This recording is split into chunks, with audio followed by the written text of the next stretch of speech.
HRN listeners. As we celebrate our 15th year, we are deepening our commitment to giving voice to the next generation of food systems storytellers, and we need your help. Our internship and fellowship programs help activate new possibilities for underrepresented and underestimated young people through experiential journalism, audio engineering, and production training. Through these unique programs, HRN helps food equity stewards build essential workforce readiness skills that expand their potential and foster economic mobility. Please consider supporting these critical programs. And with a minimum donation, you can be entered to win a dinner for two at an amazing restaurant in one of 8 cities and tickets to a concert at a great venue in one of those cities. We have incredible partners across the country who have donated, as they also share our passion for helping to educate the next generation of food systems storytellers. Check out heritageradionetwork.org/15 to donate and enter to win today.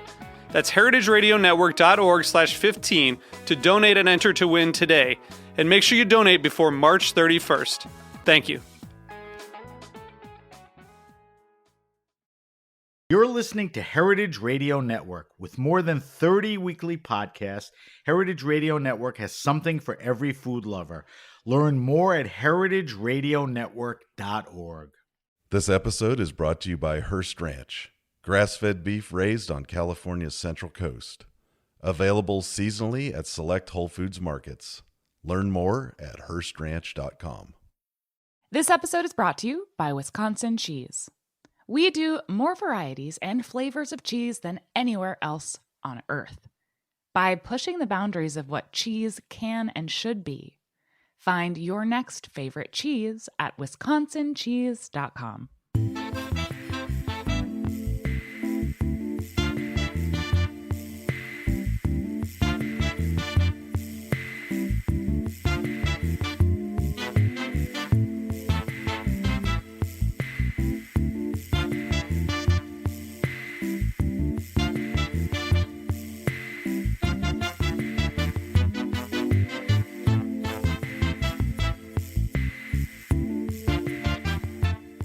Welcome to the Grape Nation, your weekly wine journey. Our guest is Deirdre Heekin and Caleb Barber. We'll talk to Deirdre and Caleb about making wine in Vermont, co-fermentations, hybrid grapes, mentorship, and probably a lot more. We'll taste a couple of wines, a pet nat and a wine that I asked Deirdre to bring in to taste. So we'll talk about that during this show and for our weekly wine sip. I'm your host, Sam Ben-Ruby. Stay with us for the Grape Nation on the Heritage Radio Network. We bring wine to the people.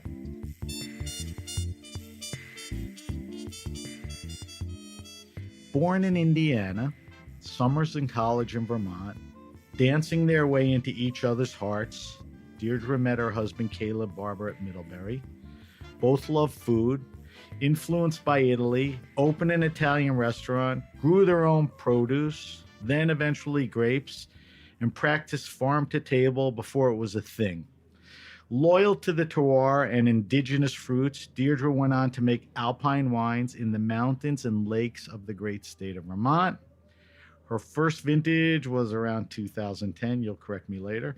Her innovation, commitment, influence, and mentorship has not only put Vermont wine on the map, but how we think about wine, sparklers, and cider too.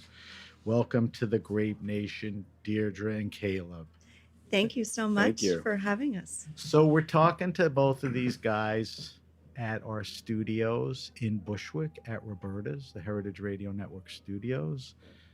It doesn't matter, but today's Wednesday. We were supposed to do this show yesterday. It snowed. Everybody was able to rally, and here we are. So thank you for hanging in there and doing all of that.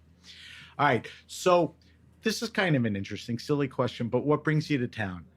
So the main reason that we came to town initially was we are participating tomorrow in the Wine and Spirits Top 100 Wineries tasting here in the city, and we are super excited to be doing that. It's the first time that Vermont has been recognized as a wine region. This is your first time at the Wine and Spirits 100? It is. It's the first time a Vermont winery has been included.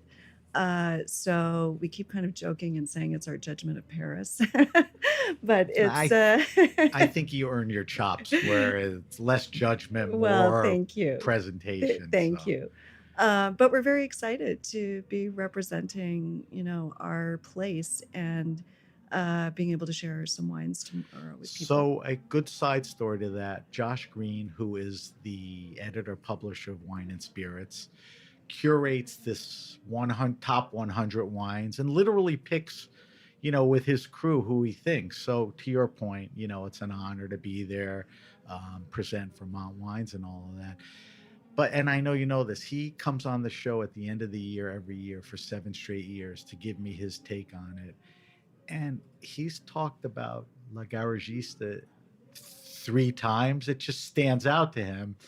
So really the question is, why did it take so long for him to invite you this year? But we won't get into that. Are you doing dinners and retail visits and all that crap? We are doing dinners. We did a beautiful dinner last night at M. Wells Steakhouse. Oh, out nice. Long In Island, Queens, yeah, or and Long Island City. Yeah. And we did. I did a reading and seminar beforehand, which was great. Oh, wow. And then tonight we're at Chambers doing With our beloved friend, with Pascaline. beloved Pascaline at the That should communal be fun. table. It should be fun. It should be fun. That should be fun. Good luck with that. Yeah, And then, thank you. And then tomorrow, Wine and Spirits. Oh, right. Yeah, we're Right, here right, with right. you today, Right. and then back home on Friday. All right. So busy trip. Yeah. Thanks for fitting us in. All right. So in the intro, I kind of spotted a lot of things you did and where you were and how you met and all of that. But help me fill in the blanks, for context as we move forward. I guess get me to the time where you guys met, you got together, you were hanging out. Take me from where, not for whatever reason, but tell me why Italy was so influential to you guys. You wound up going there, staying there, learning how to bake, blah, blah, blah. Kind of rush me through that point to the present, sort of. Sure. I'm actually gonna let Caleb take that. Oh, okay. Because he's really why we ended up in Italy, based on an experience he had when we were in college. And What was that experience? Yeah.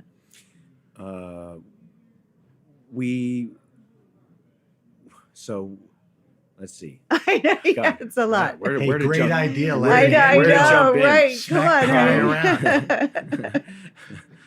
I'm fumbling the setup here. So we studied modern dance in college. That was how we met. That was Right. the context within which we met. And after graduation, one of our dance colleagues from college, a woman who's half Italian, asked us, "Do you guys want to come help form a performance group with me in Italy?"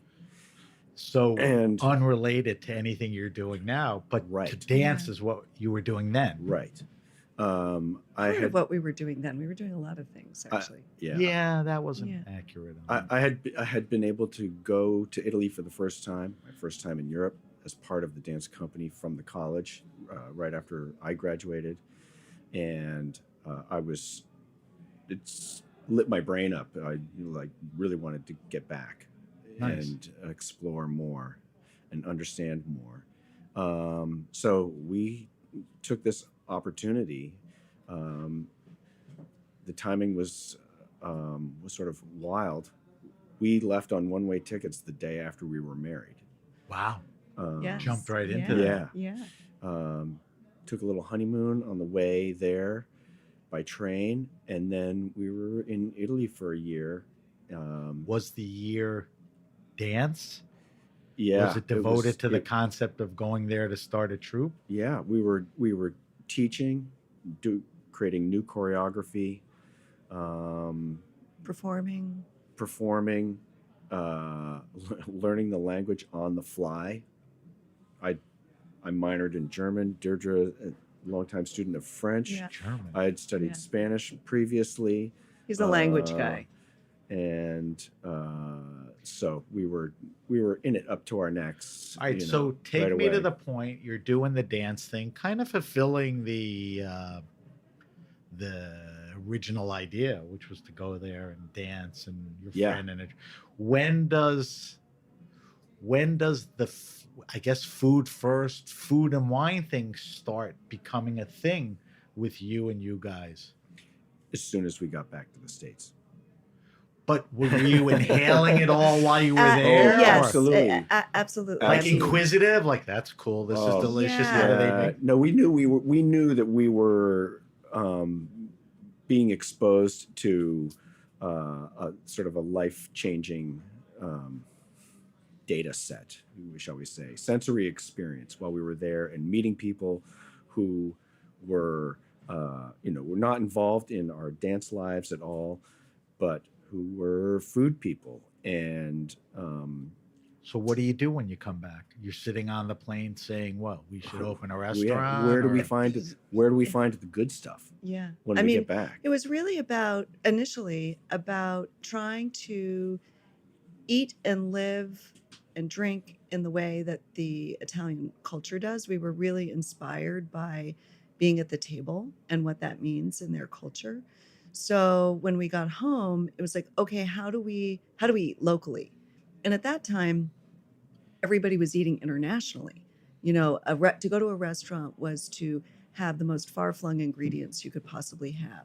We were really interested in how close could we get to home, and we settled back in Vermont and started looking at where we could source our vegetables, our meat, our cheese, all of these things. And that kind of dovetailed at the same time with this idea of opening a restaurant. We had seen a version of a restaurant owned by family friends of ours in Italy, and that was very appealing to us, the way that they ran it, what they put on the table, what the emotion was that was a elicited. great template. It was. for you? It was very. We wanted to do that thing, and we wanted to pay homage to all the people who had taken us in and fed us and had us at their table, and just sort of how graceful and gracious they So are. the concept is less curious to me than could Vermont, or is Vermont the place to do that? Does anybody know or give a crap about? But they do, because they're dairy farmers, they all the produce. So that played into your idea of local and all of that. So how long after you got back do you actually put it together? And didn't you go back to Italy to apprentice baking and stuff? I did. For the cause of the betterment of what you were. Yeah, I did. So we got back, we sort of resettled ourselves, got jobs. I got a kitchen job. Intentionally to be in that environment. Yeah. And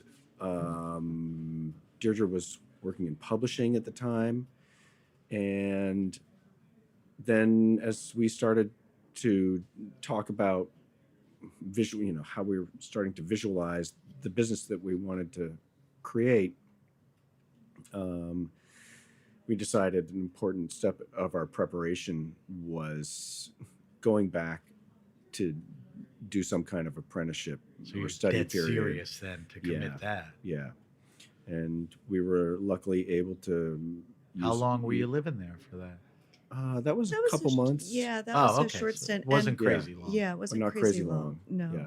And I had actually started graduate school at that point. Where, in Vermont? In Vermont, in creative writing, getting an MFA in that. So Caleb was there longer. Did you than I finish was. that?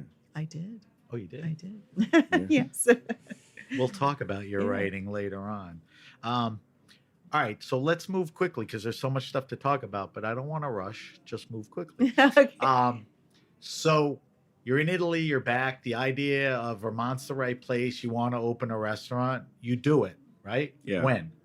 96. We opened in fall of 96. With the concept of emulating that Italian restaurant and doing it in a Vermont backyard. Yeah. Exactly. But we launched with a slightly different concept, which was a bakery. Started as a bakery. Yeah. So the kind of place where you can go in, get the espresso, the cappuccino, the little focaccia sandwiches, the Italian pastry, morning, daytime cookies. thing. Yeah. Sweet and Exactly. savory. Yeah. Lunch. And we thought from a business perspective, because we'd never owned a restaurant before, never run a restaurant Not before. an easy business. Not an easy business. We thought that would be a lower threshold entry into moving towards what we wanted to do eventually. Wait, you knew that when you started? We did know that. We knew we were not prepared. Pretty calculated, because you know how Yeah. frightening opening a full-blown restaurant is. Yeah. So you start with that, and it kind of, I guess it becomes popular and it's good. It morphs into a late service, lunch, dinner. Right. You get- Exactly. Right. Exactly. So like a year or so after you open, you're, blowing out full meals at least some nights of the week. We Actually, during the summer, we did that first summer. yeah, we started to sort of plant the seeds of dinner service pretty early on, but it took us 6 years to complete the evolution to dinner restaurant. But being in Vermont, I'm assuming you did some gardening for the restaurant. That was like the big deal of what you were doing, like growing things maybe you couldn't procure, or influences from Italy, stuff like that. So was like the home restaurant garden a Yeah. big deal to this, and the availability of great stuff in Vermont? Yeah. I mean, Yeah, for sure. we definitely started gardening for ingredients that we couldn't get. There was certainly a farm to table movement starting at Right. that time. I mentioned in the intro. I mean, it's yeah. not like it was a given thing. No, but like CSA's, community supported agriculture, was starting to take off. So there were people doing small homestead farms, but they weren't growing things like radicchio at the time, Right. which was Really? something that Caleb is obsessed with. Yeah, all the and chicories, so right. that was our first garden, Broccoli was mostly raw or- Right, I mean, mostly couldn't radicchio. couldn't buy any form of radicchio, Yeah. frisee, escarole. Now there's like Yeah. 4 and a good stuff. Exactly. Chorizo and Right. around, Yeah. Right. right. You It's know, crazy. All right, so you're growing stuff, you're cooking it, you're kind of getting where you want to be, right? You got this cool place. yeah. Before I ask my next question, how much wine exposure did you guys have like before Italy? And it sounds like it was only Italian wine. I mean, were you cut your teeth on Italian? That was 90% of what you knew and drank, sort of, or what? Well, I think at the very beginning, when we started to drink and appreciate wine, when we would go out to restaurants, I would say actually we gravitated to French wine. The first wine I drank was white Bordeaux. And then we had a friend who was living and working in wine in California, so he would send us boxes of things. So you were drinking other So stuff. we were drinking other stuff, Yeah. but it was really that experience in Italy and observing how and experiencing how wine was part of the food culture and completely intertwined on a simple level or on an exalted level. And, because we followed that train of Italian food, we began to really explore Italian wine. So naturally, yeah, it worked out that way. yeah. You considered yourself like a sommelier, right? A self-taught. Was that because you owned a restaurant and you could call yourself whatever you want? Or? Right. I mean, I don't mean, know there what was to call no, like- myself. Yeah. You didn't want to take less training, and you didn't need to. Who had I- the time? But you Yeah. were the wine person. Exactly. I was the Right. wine person, and I was in the did kitchen. find- Somebody needed to manage Yeah. the wine yeah, list. and I found mentors along the way. Let's talk about that. Yeah.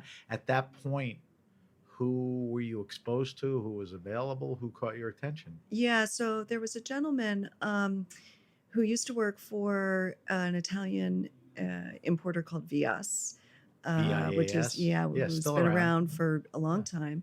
And George Schwartz was their educational director. And he would come up to Vermont periodically to host educational events. And I met him at one of these things, and we realized that we had a mutual affinity for undiscovered Italian regional varieties. And But Italian? but mostly? Italian, Right. yes. Yeah. And there was And- enough undiscovered stuff then compared to Yes, today, right? exactly. And the more obscure, the better. So not? that was like really what interested me at the time. And George is a master of that. He has a photographic palette. He remembers everything he's ever tasted, where it was from, Wow. who made it, all of that kind of crazy stuff. And so he was a really wonderful mentor at the beginning. But like the real deal. You're the lucky real that it deal. wasn't just some guy who The was real obsessed deal. with Burgundy only. No, I Right. mean, You know, you got the whole spread and everything. exactly. So I learned a tremendous amount from him. And that opened your eyes. Yeah. And in your travels, obviously, you met a few Yeah. more people early on. Yes, and I would say I don't know if he would consider himself a mentor, but I do. He's now our distributor here, Jacopo Di Teodoro. Why not? Yeah, he was working for He's somebody not else that at the old time. either, right? No, he's Yeah, a not. young guy. He is a young guy, but incredibly knowledgeable. And when we connected with him in the early 2000s, Yeah. I would say, when he would come up to Vermont and do wine dinners, we just had, the three of us had a great rapport and were able to share a lot. And I would say Does he focus mostly on Italian? I would Not say entirely, not but a entirely. good That lean. is definitely his specialty. But their book, they have some French wines. They've got some domestic, Austrian, and some really beautiful, Yeah, a lot of beautiful things. it's a good place. All right, so let's go back to the restaurant. Let's go back to the fact that you're farming, not farming, but you're growing stuff for the restaurant, things that you like, want, important, not available. Um, get me to the grapes. Do you say, hey, if we could grow bitter greens, we could grow grapes, or there's apples falling everywhere? I mean, where does the wine thing, where's the birth of that? That's a little bit more circuitous. I would say, like most or many wine professionals, I got to that point in my career where I wanted to understand more about production. I wanted to understand more about what I was tasting when wines were going through their complete process. And like many other wine professionals, I immediately thought, oh, I go somewhere for harvest, learn that way, right? Well, to try and leave Vermont during fall foliage when you own a restaurant is That's impossible. Prime time for that and skiing. It's impossible. So that was not going to happen. So I thought, well, now what? Because I definitely want to learn more about what this fermentation thing is. So we ended up buying first juice from one of our vegetable purveyors coming from California, no provenance. And I was making wine in 5-gallon buckets in our bathtub. And what was the varietal? Do you I was remember? Italian, of Oh, what? course. So I got Barbera. It was from Barb- California. from Nebbiolo. California. So you're talking to this Sangiovese. day about varietals that's not growing a ton around the state, getting No. better. Yeah. So And you were bringing that in. yeah, so I just wanted to go through the mechanics of what Right. fermentation You were was. that inquisitive. Yeah, and did that for a couple of years. And I was like, okay, that was great. Learned a lot from that. But what I'm really trying to get at as I look at the list that I've curated is that all of the producers on my list are farming their own fruit. They happen to all be biodynamic, actually, which that was not something I set out for. It just kind of turned out that way, and that led me on another journey. And I thought, what I want to get at is actually being a believer that wine is made in the field, made in the vineyard. I want to know that part. So then I was confronted with the question of, well, how am I going to do that? I live in Vermont. We did have the opportunity to travel in the springtime. We could close the restaurant and we would go and collect new recipes, and we would go and visit wine producers at that time. So I thought, well, I can do a little bit of that, but I want to do the day-to-day understanding of the growing.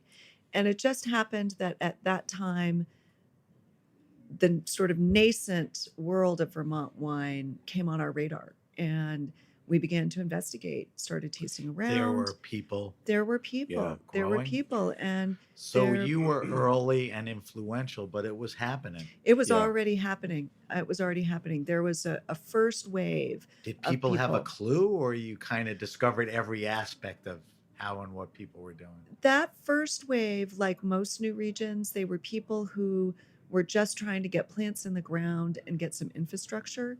and figure out what would grow, with the right intention. with the right intention. Not just like fruit wines or stuff No, for roadside there were some people. tasting rooms. There were some people doing fruit wines, and definitely the Not concept. that fruit wines are bad. Yeah, We'll right, get to right. that. Yeah. And there definitely was this idea that the tasting room model was what people wanted to do. They Right. wanted to plant a vineyard and have a tasting room that would attract tourism and local visitors. And that was that first wave. I would say we were at the beginning of the second wave, which really started to concentrate on things like the farming, the geology, the geography, the microclimate, kind of dialing in those. Was that a deeper dive than what other people were doing? I Just think because so at the time. that's Just the clue you had, and exactly. I would say the people who started loved wine, were interested in wine, but they didn't work in wine Right. before this. We had that, you were in loaded that to we go. were Right. already working in the field, so we were able to bring that to it.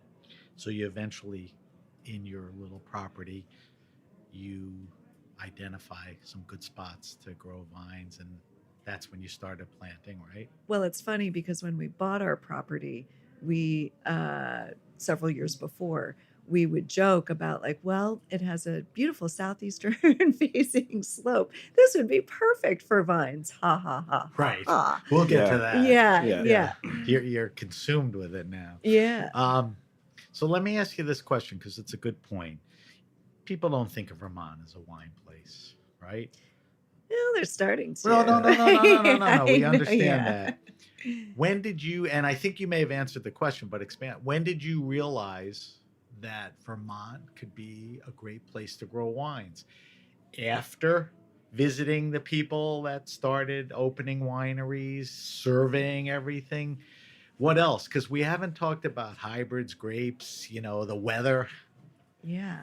So when did you realize, you know what, we could do this? Yeah, I would say when Caleb and I went to go taste with a gentleman named Chris Granstrom, who had one of the early wineries called Lincoln Peak. He spent a day with us. We had a wonderful time tasting through his wines, visiting the vineyards, and we were so impressed by the work that he was doing. The wines were, technically really well made, and they showed so much possibility that at the time he had a little nursery, and we left with our Clippings? first 100 plants in the Wow. back of our car, which we had to figure out very quickly within a week of how we were going to plant these things. Weren't planning to buy But plants that literally, day. No, yeah. exactly. But literally, you have to get them in the ground. You have to get them in Yeah. the ground, You and it was can't a little bit dig late in the around season with and all Right. that kind of stuff. But you could see the potential, you could see the possibility Right. of how interesting these varieties were, and how interesting, once you start doing a deep dive into the geology of Vermont, you go, oh, okay, this is a great place to grow wine. So back up a little, because I may have missed something. Were you were looking at grapes, what was available growing there? Available, I mean, by the type of grapes that were indigenous to there. Was cider a thing early on, or at the same time? Yes, Kind of at the same time. Kind of at the same time. I would say that Like, I'm going to impetus- make cider, I'm going to make wine, and then It was- obviously you mixed them. it was first, I'm going to make wine, and then it was, oh, there's also some interesting cider stuff happening here. What's that about? And an abundance of fruit. And an abundance of fruit. Right. And we already had apple trees at that point that we had planted for culinary purposes. So we were able, in our first official vintage, to start with cider also. So they became, they were symbiotic at that point. So you mentioned one person that influenced you. Did you look towards anyone else as far as their model? Like that restaurant in Italy influenced you to open a restaurant and be like them? Were there any, wine people that to this day are important to what and who you are? Yes. One of our first mentors was a gentleman named Bruno Di Conchilis, who was with his family winery, Di Conchilis, down in Campania for a long time. He now has a different project called Tempe di Zoe. In Campania? In Campania. He was extremely instrumental. He was very kind, very generous, took a lot of time with us, was very interested in the project, thought we were crazy. I think his nickname for me is Testardo, which in Italian is hard-headed. Okay, that's pretty good. Or though. deaf. So, he really was a big part at the beginning. Also, a gentleman, Manu Guillot of Domaine Guillot Brew in Burgundy.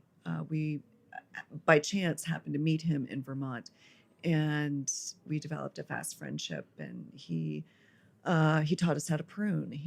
So he did a everybody lot. was giving you cellar farming, Yeah. pruning tips. Exactly. So these guys, Yeah. yeah, Yeah. it's good to know them. We're going to talk about the wines and a lot of the stuff that goes into all that in a second, but I'm curious from you, because you did it. Are there any other regions that are making wine that has caught your attention, or got off to a start that didn't seem likely? Like, in a month or so, I'm having Maynard James Keenan on. He's growing wines in Arizona. I mean, Right. that's Arizona, Yeah. and getting yeah. decent notices. Is anything happening like that? I hear about Texas. All 50 states are growing wine, some kind of wine now. Anything notable? I think there's a lot that's happening. I mean, just in the Northeast there, in addition to Vermont, which is very lively, there's a movement in New Hampshire. There's some really wonderful things happening in Maine. I think that there's some people trying to do some good work in Massachusetts who are just starting. Virginia, certainly there are people who are Right. starting That's to kind of got some traction. yeah, it's got Virginia. some traction, and they're shifting some things a little bit. Michigan, Wisconsin, Minnesota. I mean, I think that So there's a lot. I mean, Missouri was the original wine region, was it? with the original largest American wine region before California. There's still interesting stuff happening in Missouri, and I think more and more so as people begin to work with hybrids in a really thoughtful and respectful way. So when we get out of the main wine regions, which at this point now is Finger Lakes, you give some credit to Long Island, California, a few other places, are you dealing mostly with grapes people not necessarily heard of and hybrids? I mean, in Michigan, I know on Long Island they tried to grow Merlot and Cab Sauv, but you have to work with what you're dealt with in that state, right? Right, right. And I would say that, for a long time, hybrids were the great apology. Nobody wanted to grow them, but Wait, why is it an apology? I get why nobody wants Yeah. to grow them, but sorry, we have to do these. It kind of, that would be the attitude. You'd go into a tasting room and people would be kind of sheepish about, like, well, we don't have, or we tried a Chardonnay and we can't really do that, but here's our white wine made from this unknown grape that is a hybrid, and it sort of wins. And, so that's why I think of it at that time as being like the great apology. And I think and many places are still trying to do that. They're still trying to grow vinifera because they really believe that Were you ever compelled to do that? Like, you're curious because there's some cool Italian white grapes that, I'm sure you've drank and experienced. Like, let's try it here. You do any of that, or? Yeah, at the very beginning, we started with some Riesling and Blaufränkisch, in addition to the things that we knew would grow well. How'd they do? Terribly. Really? Terribly. Yeah. Yeah. I mean, they would survive as plants below ground, but they would take such a hard hit during deep freeze of winter that they would never have mature enough wood to bear fruit above ground. So when you think of the Finger Lakes, which grows some nice Riesling, you figure, hey, it's north and cold up there. So is Vermont. It wouldn't work. Well, they have the protection of the lakes. That's there, the and difference. so it's a very The particular lake effect. environment that makes it possible for them. But it's not always possible for them. Sometimes they get hit hard Not enough. an easy. It's not an easy row to pass and all hoe. of that. No. Yeah, exactly. And our neighbors to the north in Quebec, a lot of people are still trying to work with vinifera, and the system that they have figured out is to do working with geotextiles, and they bury the vines during the winter to protect them. For us, that was not a route that we wanted to take because you're really having to manipulate Right. That's the vine and that's the not growing your of the vine. mindset, which we'll talk about. It's so that wasn't appealing to us, and I would say to the whole group of Vermont wine growers, that has not been appealing to anybody. Everybody has really wanted to take the vines at face value and grow them like a vine is meant to be grown in nature. Which I wanted to ask you. I mean, before we take a break, you've said, implied, in practice, you didn't want to mimic other wine regions. As great as Bordeaux and Burgundy is, so I got to do what I got to do here. Everything you need in the state, the varietals, not having to do those tiles. I mean, it's all working. I would say so. I think that we have varieties that are well suited to where we are. They survive the winter. It's not that they're immune to everything. Right. I mean, They're hardier. They're hardier. They're resistant to a lot of disease, pressure, but they are not immune to those things. And if you're going to work with hybrids and plant hybrids, you have to remember that you also have to farm, and you have to farm appropriately. We're going to talk about yeah. that. That's a big deal of, It's a big why I deal. want you Yeah. here. But do you guys ever think science and say, and I have no idea when I throw these out, like, why don't we cross Marquette with Le Croissant or whatever? Or are those already crossed? Do you ever think of, let's take it the next steps, or that's not, your biz or your liking? There are so many people who are good, wonderful, artful, trained horticulturists who do grape breeding that I'll speak for myself. Caleb can answer for himself.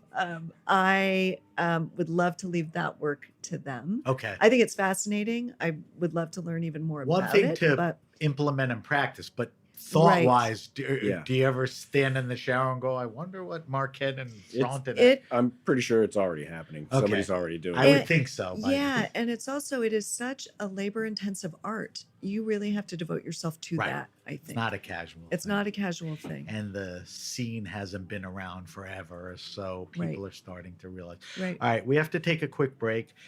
We're talking to Deirdre Heekin and Caleb Barber from La Garagista Wines in Vermont. When we come back, we're going to talk about the important stuff: farming, winemaking, the winery, and the stuff that you're making. And that is a lot of stuff to cover. So you're listening to The Grape Nation on the Heritage Radio Network. We'll be right back. Hearst Ranch, in collaboration with Whole Foods Market, is proud to be the presenting sponsor of The Farm Report, a special HRN series in collaboration with the National Young Farmers Coalition. Tune in each week to hear from farmers, policymakers, organizers, and food advocates about all the ways the Farm Bill directly impacts our lives, whether we realize it or not. They'll break down farm policy and talk to young farmers about what hangs in the balance for them as another farm bill gets made. Join the coalition to shift power and change policy for the next generation of growers and land stewards. The future of good food depends on it. Learn more at heritageradionetwork.org or wherever you listen to podcasts. This episode is brought to you by Wisconsin Cheese. Wisconsin, the state of cheese, makes half of the nation's specialty cheese and wins more awards than any other state or country. Our heritage and traditions, master cheesemaker program, and the American propensity for innovation all put Wisconsin on the cutting wedge of cheesemaking. With over 600 varieties of cheese to choose from and 5,500 national and international awards and counting, get ready to turn your refrigerator into a trophy case. Enjoying a Wisconsin cheese is basically like winning a gold medal in culinary achievement. Set your mind at cheese. When you bite into a wedge of Wisconsin Wonderful, you know it is made with the ultimate skill and passion possible. Find your next favorite cheese at wisconsincheese.com. All right, we're back. We're back with my guests, Deirdre Heekin and Caleb Barber, the proprietors of La Garagista in Vermont. Technically, Woodstock or no? What's the Mount Hunger? No, Barnard. Barnard. I'm getting close, right? Yeah. So Barnard, Vermont. And at the end, we'll get to where people can get more info and what you're doing up there. So I've learned a lot doing this show by sitting with people with you, and that's been the greatest pleasure in doing this. And what I realized through the years and talking to people, that when we talk wine, first and foremost, you are a contadina, you are a farmer, you are a vigneron, and that more now than ever, and sometimes only, it's all about what you do, in the vineyard. So tell me about, and I don't know if there was an evolution, but your commitments to farming.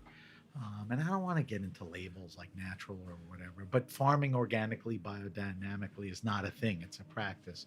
So, tell me, did you think this from the beginning? Did you learn, tell me what you're doing. So I would say, when we started farming vegetables for our restaurant, Caleb's mother is a master gardener. She's a fantastic gardener, and we learned a lot from her and books that she would give us. And she was an organic gardener, grew up on a farm. I think that we basically didn't think of doing it any other way. Was the farm organic? Like they were low intervention with, Oh yeah. Yeah. It was old school. Oh yeah. old school. Well, Because right. you didn't Yeah. know better, but kind of ahead of its time, that you Exactly. weren't Yeah. kind of drawn to having to do it. They stay true to their conviction, right? Yeah, Yeah. exactly. So, we started out that way, and it never occurred to us to farm any way differently. And I think I mentioned before that at some point I realized that if not all, the majority of the people on our wine list were farming biodynamically. And that was very curious to me. And both of us really wanted to sort of think about, why are we drawn to these particular wines? Why do we keep choosing them for the list? What do we like about what's happening in the field for these people? And because of that, we really started to we made that decision to practice that kind of farming in conjunction with all the other elements that go along with it, like permaculture and forest edge ecology. Well, talk to And me about that. What yeah, I've read over and over. What to you? Because I think you mentioned it. What's whole farm and diverse agriculture? Is that everything you were just going to mention? yeah. I mean, a whole farm is a holistic farm in which all the pieces speak to each other and feed each other. And in a biodynamic system, everything is a Within. within, and it is a full circle. So I think we think of a whole farm as being a complete circle, as much as we can do that. And that's what you're practicing. And that's what we're practicing. We have, on our home farm, we have all these different elements. We have, flower gardens, we have vegetable gardens, we have orchard, we have the vineyard. When we had the restaurant, we had some livestock. Now we work with another farmer to do rotational grazing, so that we bring animals on the land, because that's a really important aspect. We have a lot of wild animals on the land, which Is I think is that- interesting. Is that taking organics and biodynamics to another level, like regenerative, when you introduce animals? Or I mean, everything has its definition, but the whole thing is to integrate everything. Right, and I would say that's very much a biodynamic, That is philosophy. falls under Yeah, it okay. would fall under biodynamic. I mean, we have to remember that the term biodynamic is modern, but the practices are not. Right. They go back. You can read Steiner Virgil's. ripped them off not ripped him off, but Right. people were doing it. They were before doing he it put it long in a book. before. I Yeah. mean, we found there's apparently a farmer in our village of Barnard whose grandfather used to make a compost by stuffing his cow's horns with manure and burying them. He didn't know anything about Steiner. Really? Yeah, that That's was a crazy just coincidence. an old way of creating compost, a super active compost element that he knew about and had been passed down over from Right. generation to Interesting generation. that, Yeah. it was there. Is whole farming another synonym for permaculture or biosphere, or those are all different things? It's all part of it. It It's all is? part of it. Okay. Yeah. I mean, permaculture is It's not everything. No, but it's you're working with perennial plants.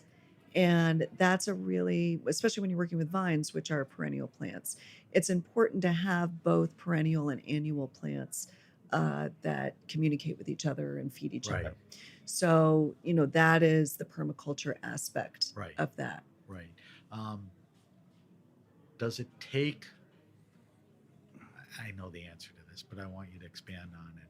The effort and expense, is it a higher expense to do this?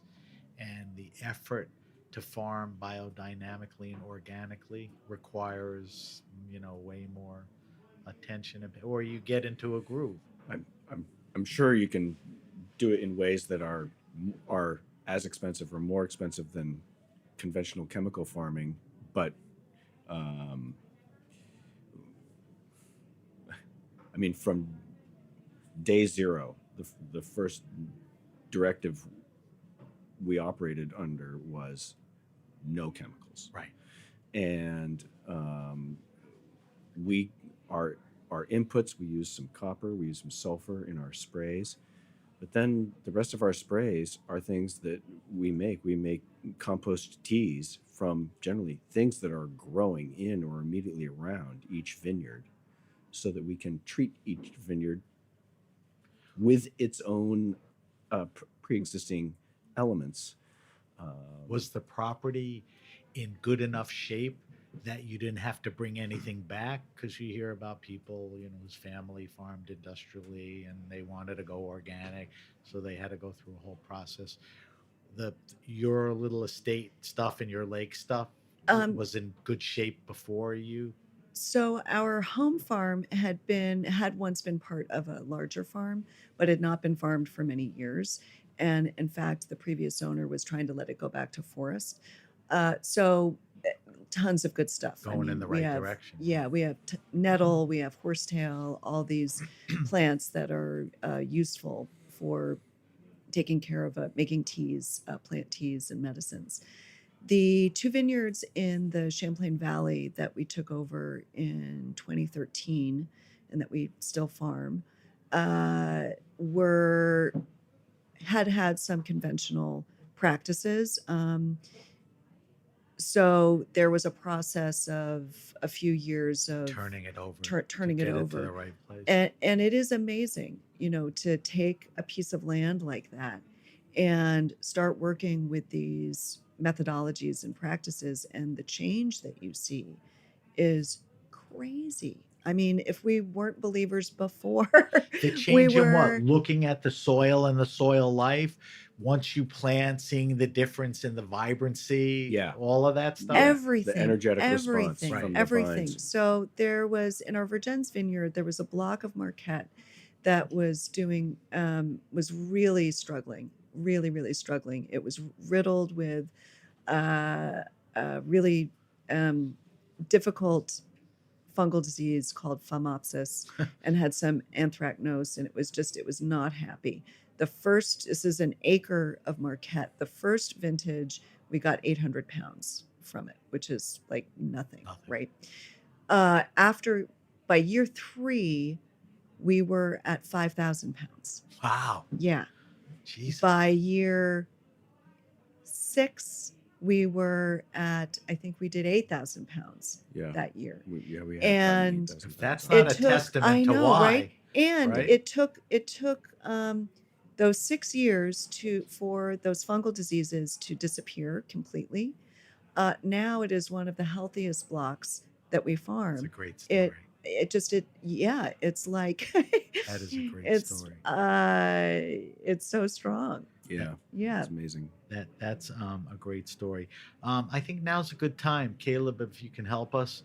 Let's taste one of the wines, talk about that, and then I want to get into the grapes, the winemaking, and all. You want to do the pet nat first? Let's do the pet nat first. The back of the bubbles first. Here. All right, all right, so set me up on this, Deirdre. This is? So the 2 wines that we brought today are both from the home farm, and I feel like when we The go, home farm is that property, That's the property by you in the mountains. in the mountains, Not yeah. down by Champlain. Exactly. So we have 5 vineyard parcels now. Okay. 2 at the home farm, 2 in the Champlain Valley, and we just brought on a 5th parcel that is also in the mountains, actually a little higher altitude than our home farm vineyards. Do you own all of these or you contract? So we, one of the vineyards, the home farm vineyards, we own. The second vineyard, of course, I always have a hard time with the word own. Yeah. We have the privilege of farming. Right. The second vineyard is a project we do with friends of ours who live down here in the city, but they're all part of the home farm wines. One of the vineyards in the Champlain Valley is ours, the other we lease, and then this new vineyard is a lease project And also. the people you lease from, obviously, you determine like sensibilities. They farm and let you do what you want type thing. It's really important to them that we are farming organically. Sure. Yeah. I mean, Yeah. why would you do it Yeah. with them? All right, so let's literally look at the label. First, set up exactly what we're drinking. If somebody went to a store, they're going to ask for what? So this is called house music. It's a pétillant naturel, which means it's done in the ancestral method. It's a first fermentation in bottle. I believe it is the 2022. The thing that we've really been trying to work with at the home farm is doing field blend. Most of our wines are single variety. This is the one wine that we really focus on the blending. So it's a blend of 6 different varieties, 3 red and 3 white. We do every year that we can a sparkling and a still, so sister wines, which are the 2 So we we're brought tasting today. the pet nat, the We're sparkling. tasting We'll this- taste yeah. towards the end of the show. All right, so 6 different varietals. 6 different varieties. So for the reds, we have Marquette, Frontenac Noir, and Saint Croix. For the whites, we have Le Crescent, Frontenac Gris, and Frontenac Blanc. The third red was called what?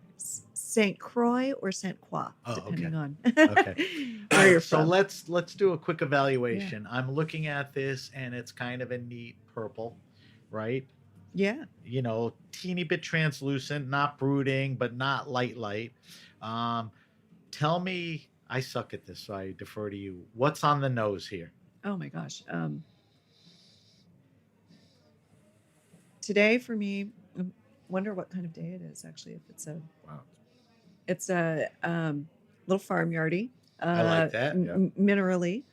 Minerally and farmyard. So- Not crazy farmyardy, but No, subtle. but I'm getting more of the mineral elements. This is grown on volcanic soils.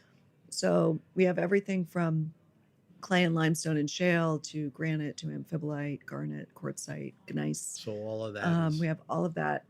all right, let's throw It's a it. little violety, like Yes, candied well, violet. It's hard not to be drawn that way when you look at the color. Right. And there is a little bit of when you set color, there's a sort of lavender Yeah. tinge to the rim, which is interesting. All light. All right, we put the schnoz in the glass. Let's throw it over the tongue. Let's talk mouthfeel and palate descriptors. So nice. What's the word I use for bubbles? Effervescence. What do you use? So there's a Yeah. nice, not Yeah. overpowering, not flattish. Really Right. nice on the tongue. To me, there seems like decent amount of acidity or something there. Very Which much feels so. nice, Yes. right? Yeah. Feels nice on the mouth, Yeah. which prompts me to want to eat something with this. Yeah. So is this a typical mouthfeel for your pet nuts? Yes, I would say so. Yeah. One of the things to recognize when you work with cold climate hybrids is that acidity is a big part of their story and a big part of their structure. And it is one of the reasons why they have great aging ability. Yes. So So this is a baby. tell me about, do the palate descriptors match any of the nose descriptors? I think so. What's there? I get the sort of fruitiness. I get woodland berry, which I get a I little. have no idea what that is. I That's know what like- a berry is, but It's like in Italian they call it frutti di bosco. Yeah. Okay. Like it's- black raspberry. I berry. get black raspberries more Yeah. than blackberries. got it. the Yeah. best. So there's that Right. differentiation. Yeah. Yeah, and there's another little berry called thimbleberry, which grows on the edge of the forest that we have up where we are, and it's a kind of raspberry Right. that has a really interesting little flavor. I feel like I'm getting some of those volcanic elements, that minerality, Yeah. little dustiness on the palate. Is any one of the 6 blends predominant, or it just varies on the vintage and how you blend it that year? Yeah.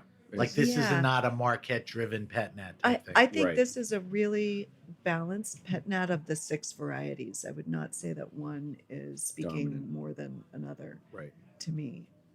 Is it, so you make this every year, is it always about this color, or it goes lighter, darker, the grapes that you work with? These tend to stay the same color. We do Okay. have some wines that vary in color based on vintage, but these stay pretty consistent. All right, so let's talk about a little more of what's in this wine, and how you make pet nats and the other stuff. You're obviously working with cold hardy grapes, and you mentioned a few of them. Let's talk about that. When you got there, you had the restaurant, you were gardening, and then you started growing stuff. This was the stuff that was around when you visited that, and you realized quickly, if I'm going to make wine, these are the grapes I'm making wine with. Yes, I mean, I think you find that all of the vineyards in Vermont currently are co-planted to more than one variety because it's new and people are still trying to figure out what grows best where. So the 6 varieties we planted, we knew were viable. They were growing already in the state, but we weren't sure which would grow better in our location, or if there would be differences. So we decided what do you to do plant. about that? You plant evenly, like 10 rows of this, 10 rows, because you want to see if the Frontenac is more hardy than the Marquette. Is that how? Is it a little throw it out and see what happens? Exactly. I wouldn't say we necessarily planted evenly Okay. in terms of like 10, 10, and 10. But we did plant a sampling of all of those things. And we found that all of them did really well in that location. I'm not sure if I had to choose again with that information, if I would choose just one of those things. Right. To plant in that area. I think they're all, really So, interesting.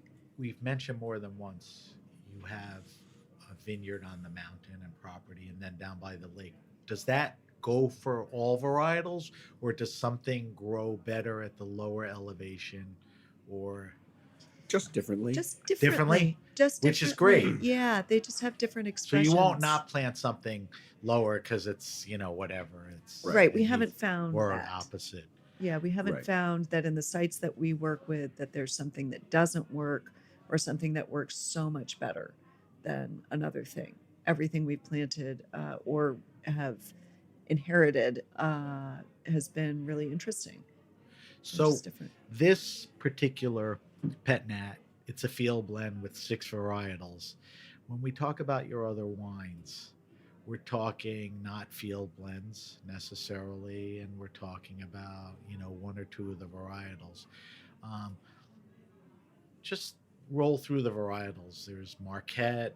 I mean, what are the things you've been working with through the years? Because people taste this stuff, they don't hear it. Right, I know. They That's don't. why They don't it's know the kind of names. base, but I want you to kind of walk me through it. Yeah. So we grow 7 different varieties altogether, and or actually 8 now with the newest vineyard. So we grow Marquette, La Crescent. I would say those are 2 of the most primary that we grow and that other people are growing in the state. Do you have a little more of that planted, or not necessarily? Not necessarily, but those are maybe, primary. Yeah, they're primary. They have some history. Yeah, maybe we do have a little bit more of those planted. Then there are the 3 Frontenacs, or the 3 sisters, or the 3 Furies, depending on how you think of them. There's Frontenac Noir, Frontenac Gris, and Frontenac Blanc. So it operates. What's the difference between Gris and Blanc? Just a little pinkish or something? Yeah, so the Gris gets very coppery in color. The skin color is like really copper. The Blanc is more pearlescent green. Both really pretty, and can make really pretty wines. Are they aromatic? They are Not crazy less aromatic than, say, the La Crescent. Okay. The La Crescent is the La Crescent and Brianna, which is another grape variety we work with, I would say are the 2 most aromatic. Yeah. And then there's also the Saint Croix that we grow. What's the 8th one you said in the newest vineyard? That's not the Saint Croix. No, it's Louise Swenson. That's the name of it? That's the name of it. And why it's that name? It's the name of the wife of the horticulturist who made the crossing or crossings. And he also worked with the Brianna, which is the name of his granddaughter. So we were talking earlier about hybrids and mixing existing. So somebody's been doing that, right? Oh, absolutely. I mean, it takes 30 to 40 years historically for a hybrid to be crossed over many, many years to come up with a wine grape. So the name of it is Louise Swenson, and that's who? That's the wife of the horticulturist. Imagine Elmer Swenson. Imagine if like he named it after his uncle, like Irving Goldberg, and you were stuck with the Irving Goldberg grape. But yeah, I mean, Louise Swenson that's a nice name, right? So those are the predominant, the 7 grapes and all of that. And that is, there are so many things that, there's the cider and the pet nats and your own vintage, your projects, which we'll talk about, with all the other women. But what those grapes go into mostly all the wines? Yes. We, all of our wines, almost all of our wines are with estate fruit, are made with estate fruit. We do have a project called Field Studies in which we collaborate with other farmers. OPF, other people's fruit. Other people's fruit. Right. And that's a real collaboration to understand more about the different terroirs in Vermont. So mostly terroir and not so much varietal. Correct. The similar. Well, or a little variety in that terroir, right? That's. But it's about place for sure. So Field Study is the name of that project. Yes. How long you been doing that? Only a few years? We've been doing that maybe 5 years. Yeah, I think. How many different people are you working with? Well, we have worked with up to 4 or 5 different people. We work with one farmer consistently every year. He actually planted a vineyard for us down in Brattleboro, where Caleb is from. And so we're making wines from that every year.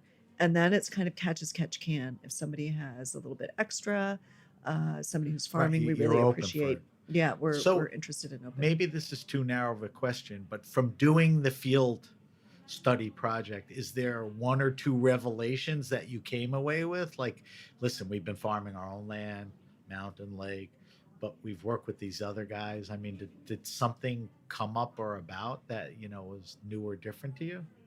Yes, because the expressions are really different. I think it's also that's obvious. Different, yeah. A different property is gonna. Yeah, and so that's a fair revelation. But anything crazier than that? That there's a difference making wine that you farm and from wine that you don't farm. And I'm very curious about that. Yeah. What does that mean? I'm not sure yet. I'm still grappling with that. I mean, But I is think that it, an emotional thing, or is it really kind of a uh, out of emotion technical It's a thing? sensory it's experience. a sensory experience, but it's also is a Fair. technical thing that because when you're farming the fruit, you're seeing it every day. I think you understand it in a way that you have to learn in working with somebody else's fruit. So I think maybe that process also takes longer, at least in my experience, which is what makes it exciting. It's a real investigation of what is this? What wine does this want to be? I'm not Different seeing you process. every day. Yeah, it's Different a different processing and different process and all process. that. That's It's a different interesting. process, and you're not seeing the day-to-day things. You just don't. You understand it in a different way. You have a different lens, and Right. that's been really interesting. But it's great for you to understand and learn It where is. you It are and is. what you're doing Yeah. and all that. Yeah. All right, so you're making a variety of wines, co-ferments, ciders. Let's try to talk about everything as much as possible. We know where you are. We know what the varietals you're working with. Um, Tell me about the cider thing. You make straight up ciders and co-ferment ciders? So we do one straight cider, which isn't really a straight cider because it's a Solera cider, which means You that love Solera. We'll yeah, talk we about love that in a Solera. minute. Yeah. So Oxidative. yes, so there's the Solera cider. Then we have 5 or 6 others that are co-ferments, and that family is growing all the time as we can experiment. We grow pears, apples, peaches, sour cherries, and plums on the property. So for us right now, we have a lot of apple and grape I was going to co-ferments. say, you just mentioned a lot of fruits, but Yeah. you're using the varietals we talked about for your Yes. apple and grape co-ferments. Exactly, exactly. And some of those are ciders that are fermented on grape skins post pressing. Some of them What are is that called? That's a project of Vined Pum is Vined Palm, right? yeah, which is Tell me about that a little. yeah, so that is based on an old Northern Italian style of making wine in which they would ferment cider on red wineskins that they had. So this is in the Alto Adige, Trentino, Piemonte, and Aosta, where they grow fruit trees also. Is that like cider piquette? No, Not it's just like where you're using the pomace and the skins for flavor? well, I mean, I guess you could kind of think of it that way, but there's no water involved, which is That's a the big part of difference. Yeah. piquette. So you're taking the skins from your pressings and putting it into the cider, and it just creates this whole other conversation within the cider. So we do that. We also blend wine and cider together, Right. typically 50-50.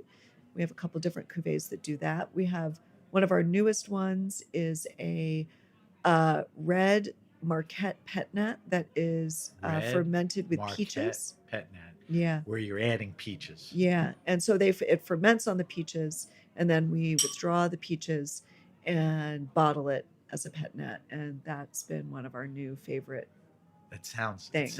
wonderful. Yeah, The that was first wines that you were making, were they still or Petnat or both? Uh, Early on. first vintage was all still. It was still.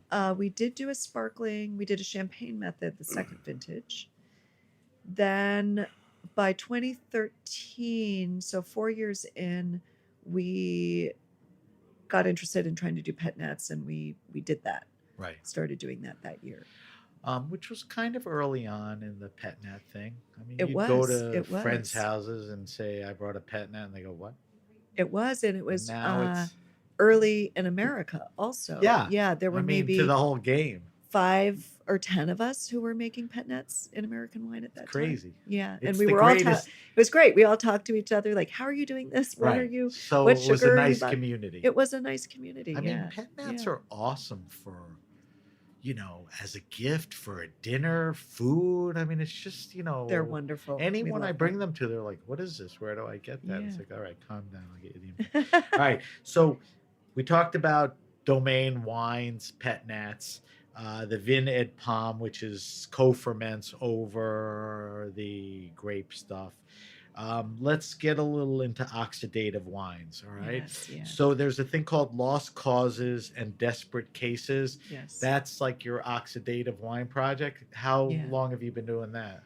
Well, it started in, let's see, our Solera goes back, one of them goes back to 2014.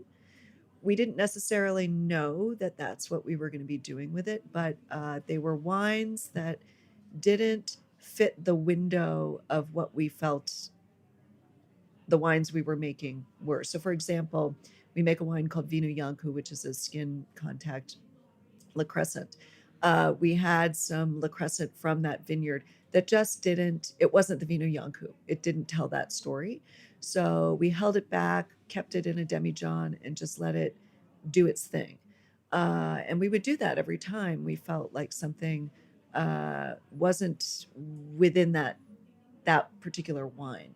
And in 2018, our colleague, our Camila Carillo, came on as the assistant wine grower, and we asked her, okay, so if and when you start making your own wine, and we're guessing you're going to make your own So wine. she was an input and kind of an inspiration Absolutely. to work Oh, forward on oxidative. absolutely. Because when we asked her what wine excites you, she said sherry. And you were all in on that? Yeah, I was like, oh yeah, that's a great idea.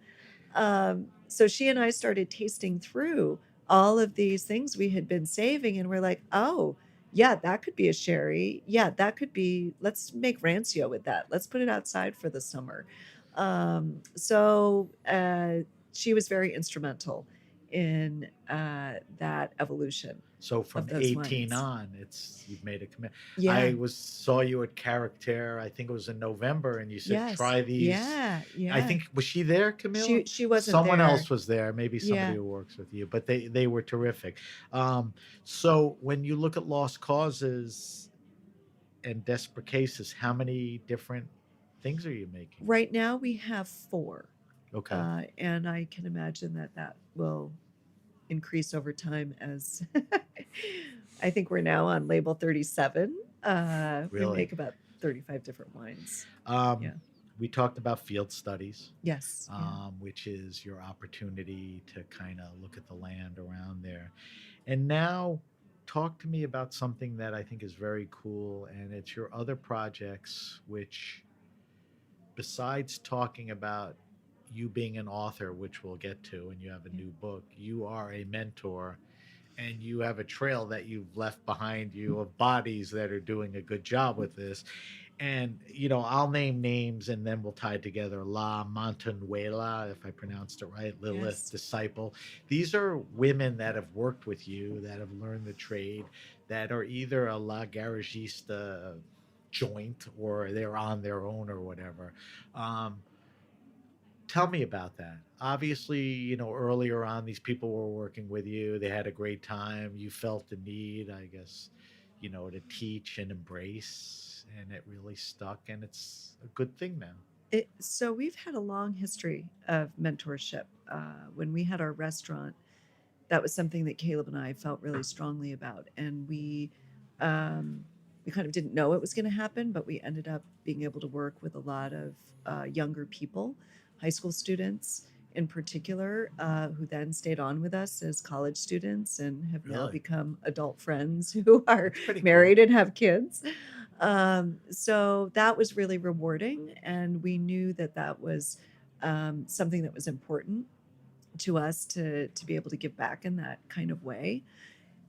So we have tried to do the same thing with people who work with us in wine. And the 3 women that you mentioned, the 3 labels you mentioned, they are all still currently affiliated with us. Both Anna of Lilith and Cami of La Montanuela are assistant wine growers. Willa of Disciple is an amazing graphic designer. She and her mother do all our labels and are working on a rebrand for us right now, logo and all kinds of exciting things. And Willa has helped really grow our cider program and co-ferment program. That's her interest. So she's been really instrumental. That's a more cider focus. Yes, that's Yeah. she's been really helpful in that department. So are these Grupo Garagista things? They I mean, are. you technically Yes. have Yeah. this thing that Little collective. yeah. Yeah. And how does that work? You let them do their thing. You're all together, but if Camila wants to do this, it's like you do what you want, right? Exactly. Yeah. It's their You'll help where you can. Exactly. I think we kind of think of it like a publishing house where you have the umbrella and they are each their own editors and have their Right. own imprints. Right. So they're in complete control of what they do. We provide space, we provide support, we provide compliance, all those things that are really difficult when you're first starting out. And, Camila now is, she's looking to build on her own land where she's planting a vineyard, and she'll be doing more of her own project, but we all love working together. We make a really good team. It's a great thing. So we all hope that that goes on into the future in some capacity. So tell me two last things before I talk to you about your upcoming book. Physical structure. When you started, maybe you had a press, this thing, that thing. What's there now? Is everything there that you need, that you could do what you want? Basically, we You just still need, have to buy it'd stuff be or nice to have some more borrow. square footage. Okay. The Can you- winery is not large, so Can you it's very build cozy. and add? I mean, I know it's money, but Right there's space, and we so you'll get to that and- hopefully. the winery we have now was built in 2014, and we included features in the design to facilitate an expansion at some point. Right. So Which probably will have to come sooner than later. yeah, I mean, the last couple of years we've been at capacity. Yeah, I and- would imagine. and Well, to that point, and I hate to ask this question, but I want people to have a perspective. How much wine are you making a year? I mean, that's kind of public. People could dig that up.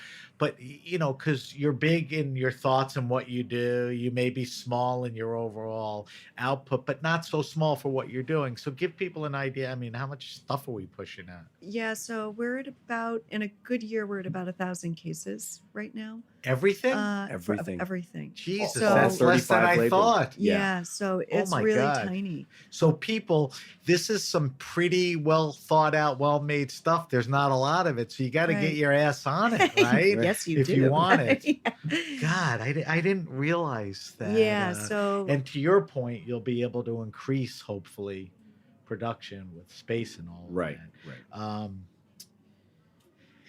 I'm a little floored on that. All right, so like I said, there's so much more stuff we can talk about in the detail, but we got to move along. And I do a thing called the wine list, and I've done this from day one of the show, and I've done it to almost 300 guests, and I've asked 300 guests the same 5 questions, and I have a historic database, and I post it every week. And it's like you can go back to 2 years ago when Pascaline was on and get her 5 answers. You could get whatever. So I'm going to ask you 5 questions. I don't want you to spend a lot of time on it. I don't want you to dwell on it. I want you to, give me what comes out. I'm going to go to you first, Deirdre, and then you, Kaylin. So what are you drinking now? What's in the fridge? What are you trying? What do you have to drink? Whether it's for biz, I got to try these ciders or whatever. What's like now? So I would say that I am drinking a lot of oxidative wines. Okay. One of my You're a little obsessed with that right yes, now? a Is it fair to say? little Okay. obsessed with those right now. So Okay. that's something I'm really interested in. I would also say really good Chardonnay. Really Okay. interested in. So to that, yeah. like what?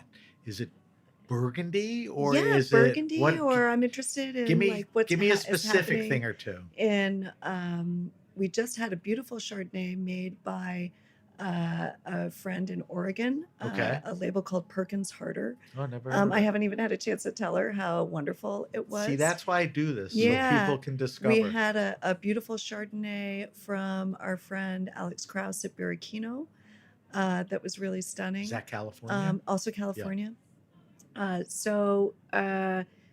This grape that we have called Brianna, while it is nothing like Chardonnay, it has some similarities. So I find that I'm wanting to taste those things because I'm interested in that wine becoming Where a it can longer go. aging wine and where it can go and being inspired by that.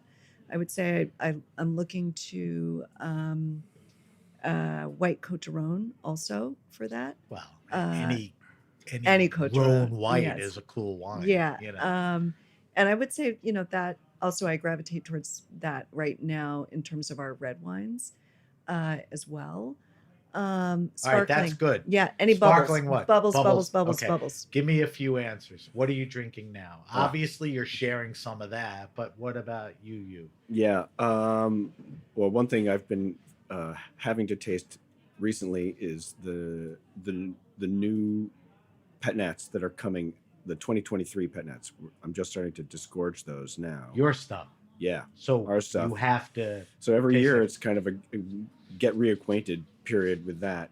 But we just recently had a Chardonnay from Floral Terrains, Oh, a that's skin right. contact What Chardonnay. is that? Floral Terrains is the maker. Is the Yes, maker From where? on Long Island. on Long Island. Yeah. Do you know about these guys? So, I'm a pretty well-informed person. Long Island's our backyard. I never heard of it. Yeah. Yeah. So they're a really Floral small Terrains. TERRAINS. A-N-E-B-S. Or A-N-E-S. ANES. And they're ANES, making yeah. a shard. They did a skin contact Skin contact. Chardonnay, a 2019 that we had a week or two ago that was just Well, a it tasted like a revelation. Friulian. Oh, yeah. So I'm going to be skin-fermented white. redundant. That's why I do this for Yeah. discovery, because Yeah. people hear that, like me. I'm going to go after the show and figure that out. All right. Second question, the goofiest. Favorite wine and food pairing. Not what you think is a good wine and food pairing, but what you like. You guys are foodies and you guys are wine people. If you F this question up or say a lot or stutter, then I'm shutting down right now. Go ahead. You go first. Me. No, I Oh, said yeah. you go Oh, first. oh, okay. Wait, yeah. Go ahead. Your Okay. favorite wine and food pairing. My favorite wine and food pairing right now. Can I give you two? Yeah. Any answer you can give me. So multiple. I would say some kind of oxidative white And? with raclette. Okay. So like it holds up a to that richness, like a and Sauvignon, smelliness. like a something from the Jura would be my first choice. That's is I like I one love each. that. One each is go ahead. Fried chicken sandwich and bubbles. Not the first guy who said that, by the way. I'm sure. First Yeah. person who said that. Okay. Okay. I told you I had Matthew Roland Billicard on pizza Yes. and champagne. which Oh, Oh is yeah, daddy, that's a Oh, great. yeah. Yeah, that's a great. All right, third question. Favorite wine restaurant and or bar? And here is the deal. I'm not asking you, it's not favorite anymore. Give me some places you've been that you like. Great selection, great knowledge, great people, great vibe. This is not your top three or whatever, because I don't want you to bump into somebody. Chase Sinzer at Claude. And how come you didn't mention me? They're all good, but what sticks out? Give me something in Vermont. Give me something in your travels. Well, if I can I say my own restaurant from a while ago was my favorite wine restaurant because of all the wines that we The served. restaurant. Yeah, in, that we had. Yeah. I know the name, Yeah. but I forgot it. What was the name of it? Osteria Pani e Salute. Right. So That was the type of place that you Yeah. would love to walk into. exactly. Yeah. Exactly. But oh gosh, well, in Vermont, there is a lovely little restaurant called Mayday in Burlington Okay. that is I don't think I doing heard of it. some really great stuff. They've been nominated before for a James Beard. Nice. There's also a newer place that is close to us called Putnam's Vineyard, which is a new wine bar, and they are really focused on female winemakers. So And they're doing cool stuff. they're doing really those cool are the stuff. answers. Yeah, Yeah. really Those are, love. that's love what I'm they're looking doing. for. Yeah. What you can sort out. Can you add to that, or you'll Oh, yeah. We've got a couple of favorite spots in Montreal. go ahead? Vin Lapin, Alma, Alma. and Van Mont Lapin. How Yeah. far is Montreal from you guys? 3 hours. About 3 hours. Drive or Yeah. fly? Drive. Drive. Okay. Yeah. So it's like, Yeah. hey, let's Yeah. on a Tuesday you'll say let's Yeah. go up to Vermont if you have the time. I mean, Quebec, Montreal. Yeah. Montreal. Yeah. And I would say also, in addition to those two, Tinxet, which is also Oh, part yeah. of the Alma family. Tinxet. Tinxet, that's Tinxet, their yeah. wine bar. Does anything in New York come to the top of your mind? Oh yeah, I mean Chambers. We're going to I be was there going to tonight. say yeah, that yeah, you yeah, know, people say Chambers, Four Horsemen, yeah, blah, blah, blah. yeah, This is like- exactly. All right, good answers on that. I told you that I post these answers and I have a database. All right, here's the fourth question. Favorite all-time wine? When I structured the question a million years ago, when I had no clue what I was doing, I wanted to know the rarest, most expensive wine you drank. I don't give a crap about that. I want to know, the both of you, those wines that were gateways, that influenced you, that changed the way you thought about wine, that are important to this day to what you do. And it could be more than one. What's that? Okay. What's that? Wine that, it wasn't a 99 Roumier blah blah. It was something in Italy because of blah blah. There are two that come to mind immediately, and one is the Montevertine Pergola Torte. Okay, one of the greats. Yep, and a wine Specific that really time and vintage. yes and no. But it goes back to your But it goes back Italy to early my, days. Yeah, and it was actually really informative in pushing me to want to understand fermentation and the production side of wine, because I wanted to understand how that wine came to be. And then the other is the Lopez de Heredia whites, the older whites. Right. Well, they are- all come out old. Right. They're not oxidized, so that's why you don't like them, right? I The love opposite, that. right. All right. What about you? The two that sort of float to the top of my brain are I remember having a Chateau Moussard a number of years ago that kind of just was so lovely. and That's It's a beautiful white. and Serge amazed us. Hosar. And also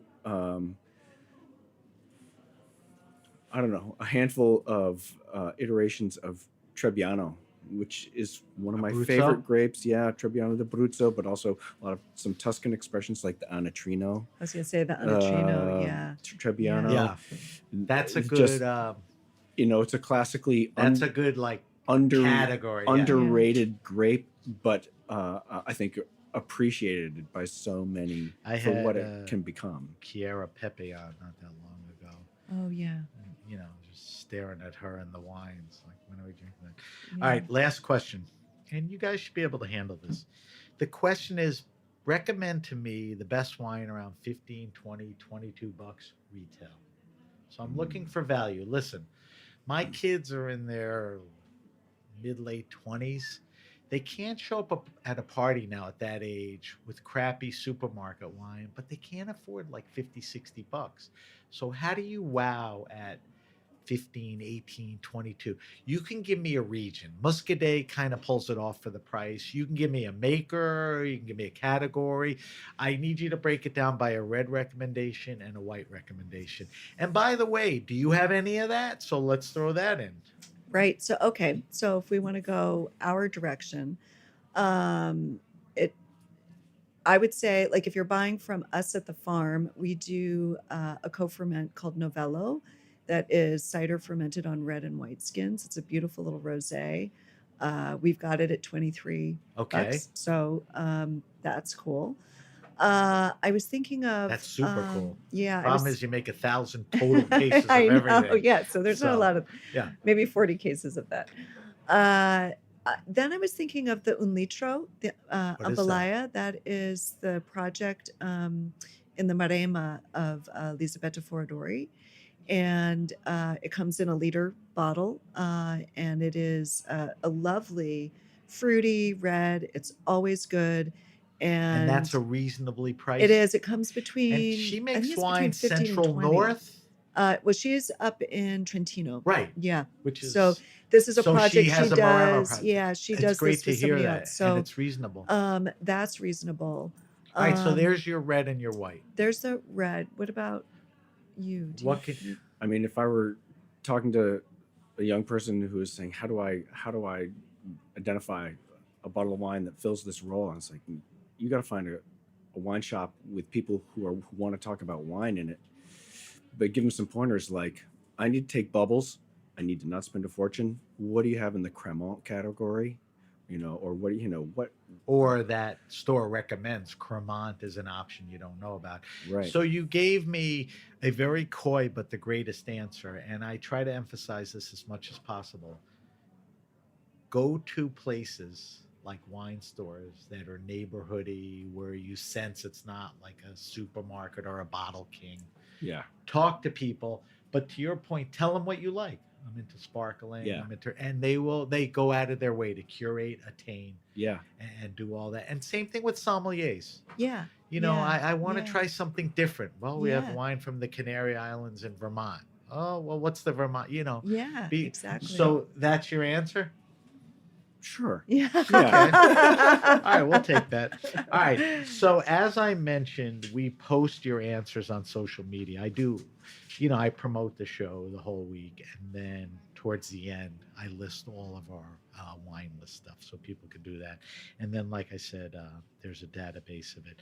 All right. So before I let you go, and hopefully we can eat something, we do a thing called the weekly wine sip. It's the perfect opportunity for me to let a winemaker like you to bring their wares in. We tasted the House Music Pet Nat, which is on the estate property. Yeah. And now we're going to taste the House Music Still Wine. Now, two things. Is there much of a difference between this and the Pet Nat as far as blending? No. Okay. No difference. So this is a non-sparkling, very similar color. Mm-hmm. Teeny bit more translucent. So what's the vintage on this? Also, actually, this is 2021, I think. Okay. Yeah. So I didn't ask you this. People think Vermont wines. They go, all right, Vermont wines. I don't know much about it. Probably can't age that well. Talk to me about the ageability of certain wines that are made for aging. Yeah. Like I wouldn't age a Pet Nat for 20 years. Well, Maybe you you could. could age one of our Pet Nats for 20 years. So because they just have that checks acidity. the box. The right wines are ageable, but Yeah. the ageability of the still wines. The still wines, I think we have so much beautiful acidity in these wines that, the jury's out because nobody has wine older than Right. Right. We don't have anything older than 15 still a years. project. So that, we're not sure how long they can age. But things that we're tasting that are 10 to 15 years old are still very youthful. So I suspect that of the still wines that they can continue on. So I got to tell you that I'm a huge Pet Nat lover and I love your wines, but I like this wine still better than the Pet Nat. Oh, and I love them both. Yeah. But yeah. if I had a, pick your favorite Yeah. kid, which Yeah. I'm not going to, I would Yeah. say, I don't know why. I Yeah. think for some reason, I don't know, the fruit comes out. So let's do the evaluation again. Color, similar, that kind of deep, but not brooding purple, lighter edges. Nose, same stuff as the, For me, it's a little more perfumey. yes. And I'm going to say that that's the La Crescent in the field blend. Mm-hmm. That's That coming through seems for to come me. out more in the still than the. Well, I think this is also really important with our wines, any wine, wine coming from Vermont. We enjoy them fresh and bright, like this 22 of the Pet Nat that we brought. But with time, like the 21 here that we're tasting, they settle down. The more fruit comes out. Benefits from a teeny bit of bottle age. It benefits. Yeah. They all benefit from bottle age. If we could wait 5 years to release everything, I would. That's not possible yet. Well, you'll get there. So mouthfeel, it's like a real medium. It's not medium plus minus. It's just right there the way it should be. You expect that. Palate, you still get similar things that you get on the nose. Does that perfuminess translate into the perfuminess of what? The fruit, the violets, whatever? Yeah, and I also get the perfuminess of the La Crescent always translates to stone fruit for me, and I'm getting a little bit of that apricot stone fruit in the palate on this. unversed on those grapes that I can't, it's a Right, learning thing right, for me. right. And the next time I taste La Croissant, I'll say, oh yeah, that type of thing. Food pairing with this. Oh, that's interesting. Well, the first thing that comes to my mind is duck roasted with apricots. It's funny how you hesitated for a second. Well, Because, only, like I said yeah, earlier, you guys are wine and food people. Without thinking about it, you're in front of it, and it took you a second. yeah, But duck is perfect for this, and yeah. the apricot. What else? What else what would you do What with would it? you think? Yeah, Oh, as the chef. slow roasted fatty pork shoulder Mm-hmm. Okay, would be great. I mean, the acidity in this can help begs with for the fattiness and the yeah. full flavor Yeah. and all of Also, that. Yeah. some slow cooked meatballs, beef or veal or Mhm. something, and So slow cooked meatballs is what, in the sauce for a long time? yeah, and not too tomatoey a sauce, more like a broth, a stock reduction Ah, with a little tomato in it. that sounds good. Yeah. So it could hold up to that. Yeah. So Deirdre, I forgot to talk to you and mention that you are a fairly prolific writer and author. And, in discussing everything early on, you got your master's, MFA in writing and all that. And you have a few interesting books out there already. But I want to talk to you about, you have a book coming out, or it's out? It's funny. I forgot too. I always forget that. Oh yeah, I'm a writer also. So I'm currently working on a book that will Okay. be out in the beginning of 2025, if all Okay. goes according to plan. So that's this time next year, Yeah, sometime around. exactly. And tell me about it. So the working title right now is Love Letter from Hybridia. And so we can kind of guess what maybe That's like going to be Timothy about. Chalamet is going to be in that movie in 5 years, right? Yeah, maybe. Yeah. Wouldn't that be cool? And so it's part memoir, as is most of my stuff, but it's also really looking at the natural history of hybrids and their American roots. And So two things. yeah, A lot of the things we talked about yes, is it's kind of gonna in be there it's gonna with be in a lot there. of detail A and lot of spread out detail, more. deeper dive. And then we talked about, hybrids are hardy in the cold, and that's what you work with.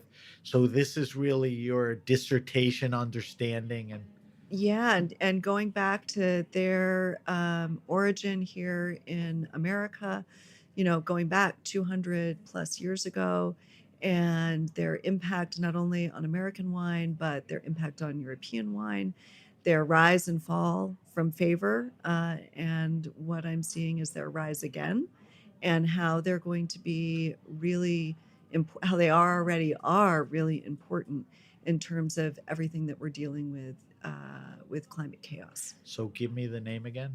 Love Letter from Hybridia. All right, so you will stay in touch with me, and this time next year you'll remind me, and I I will. will help you promote it a little, or maybe you'll come back and talk about it. Yeah, be and give me great. an update. All right, we like this wine a lot. Thank you for bringing them in. We got to wrap up the show. We got to get you out here soon. You have a busy rest of the day and night. Let me do a quick wrap up, and then I want to get info from you. So if you have a question, suggestion, wine happening, or event, hit me up at sam@thegrapenation.com. That's sam@thegrapenation.com. Subscribe to the Grape Nation podcast on Apple Podcasts, Stitcher, Spotify, Google Podcasts, or wherever you get your pods. If you like the show, please leave a review. Follow us on Instagram, where I'll be posting a lot of the wine list and everything going on here. At SBenRuby. On Twitter, it's at BenRuby. I know it's two different handles, but you can reach us on both with the hashtag The Grape Nation. You can also find us on Facebook at The Grape Nation, but I'm finding out nobody's on Facebook anymore. I don't know why. As I mentioned enough times, and we'll continue, we'll post Deirdre and Caleb's wine list and the wines that we tasted today, so you can get more info and seek them out on all our social media sites. Guys, if we want to find out more about La Garagista wines, I'm guessing there's two ways. There's an online, maybe web thing, and then there's social media. So tell me all the places we can go. So online, our website is lagaragista.com. Garagista, La Garagista. Correct. Right. And Correct. it's a very informational, rich site. I spent some good time Oh, on it. good. For people that are Yeah. intrigued and interested, that site will help them. Yeah, that's great. And we also have our wine shop is on there. Any events that we're doing is on there. Pop-ups that we do at the farm, which we are doing roughly every couple of weeks. So you can come visit us there. We do a great little pop-up bottle shop with a little bit of food. You can So taste. we talked about low output of the amount of wines you make. If you go to these places, are some of the wines, different wines at different times available? I'm not going to go there and see sold out every time, right? No. So we You'll be always able have to a good grab some. complement Okay. because we make so many things. Okay. We have a good complement of wines, both on the online wine shop or if you come to visit us. Okay. And we always have a different flight that we're running that you can taste. So keep an eye on that. Yeah, keep an eye Now, on that. you don't have a site. You're a La Garagista, right? Is there a Deirdre Heekin? No. No, it's just La Garagista. What Yeah. about you? I am CJNB on Instagram. CJNB. What's the NB? My last two initials. Okay. Yeah. All right. Makes sense to me. All right, guys. Thank you to Thank Deirdre you. Heekin and Caleb Barber. Pretty cool bunch of people, and their project La Garagista and all the other things that we talked about. Thank you for coming in and talking about everything. Thank you to our engineer Armin and everyone at the Heritage Radio Network. I'm Sam Ben Ruby, and you've been listening to The Grape Nation. The Grape Nation is powered by Simplecast. Thanks for listening to Heritage Radio Network. Food radio supported by you. Keep in touch at heritageradionetwork.org/subscribe.